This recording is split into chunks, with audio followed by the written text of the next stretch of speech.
শনিবার রাজধানী আগরতলায় মায়ের গমন তথা কার্নিভাল প্রস্তুতি চূড়ান্ত। সন্ধ্যা ৫টায় মুখ্যমন্ত্রী মানিক সাহা কার্নিভালের উদ্বোধন করবেন বলে জানালেন তথ্য ও সংস্কৃতি দপ্তরের অধিকর্তা বিম্বিসার ভট্টাচার্য। ইতিমধ্যেই মায়ের গমন তথা কার্নিভালকে ঘিরে আপামর রাজ্যবাসীর মধ্যে ব্যাপক সাড়া পড়েছে। অন্যান্য বারের মতো এবারও কার্নিভালের আয়োজন করেছে তথ্য ও সংস্কৃতি দপ্তর। শনিবার মায়ের গমন তথা কার্নিভাল 2025 ভাগ করে দেওয়া বিভিন্ন জোনের মাধ্যমে বিভিন্ন ক্লাব, সামাজিক সংস্থা ও পুজো আয়োজকরা দুর্গা প্রতিমা নিয়ে এই কার্নিভালে যোগ দেবেন।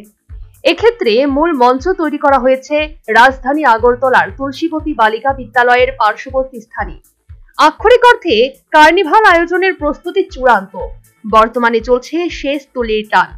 শুক্রবার বিকেলে সেই প্রস্তুতি খতিয়ে দেখতে গেলেন আয়োজক তথ্য ও সংস্কৃতি দপ্তরের অধিকর্তা বিম্বিসার ভট্টাচার্য।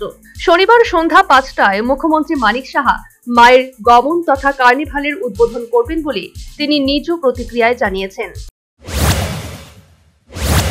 জানেন যে এটা হচ্ছে প্রায় চতুর্থবার। প্রথম 2 বছর সিটি সেন্টারের সামনে হয়েছিল, গত বছর থেকে এখানে হচ্ছে। গত বছর থেকে এখানে হওয়ার পরে তার অভিজ্ঞতার উপর ভিত্তি করে আমরা এখন পর্যন্ত সমস্ত ডিপার্টমেন্টকে নিয়ে আমাদের যতবার বারবার রিভিউ মিটিংও হয়েছে, আমরা কাজ করছি। আমরা আশা করছি বিগত দিনের মতোই এই কর্মসূচিটি সাফল্যের সঙ্গে আমরা রূপায়িত করতে পারবো। আমাদের মাননীয় মুখ্যমন্ত্রী, মন্ত্রিসভা, মাননীয় অন্যান্য সদস্যগণ এবং অন্যান্য অতিথিবর্গ এখানে উপস্থিত থাকবেন।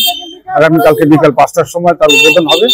পরবর্তীকালে আগরতলা শহরে প্রায় 9টি জোন থেকে আমরা ভাগ করেছি। 9টি জোন থেকে বিভিন্ন যারা পুজো উদ্যোক্তারা ওনারা ওনাদের প্রতিমা নিয়ে শোভাযাত্রা সহ এখানে আসবেন।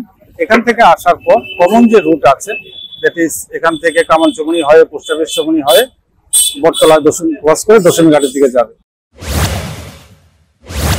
সর্বোপরি মায়ের গমন 2025 তথা কার্নিভালের প্রস্তুতি চূড়ান্ত। চলছে শেষ তুলির টান। উদ্বোধন করবেন মুখ্যমন্ত্রী মানিক সাহা।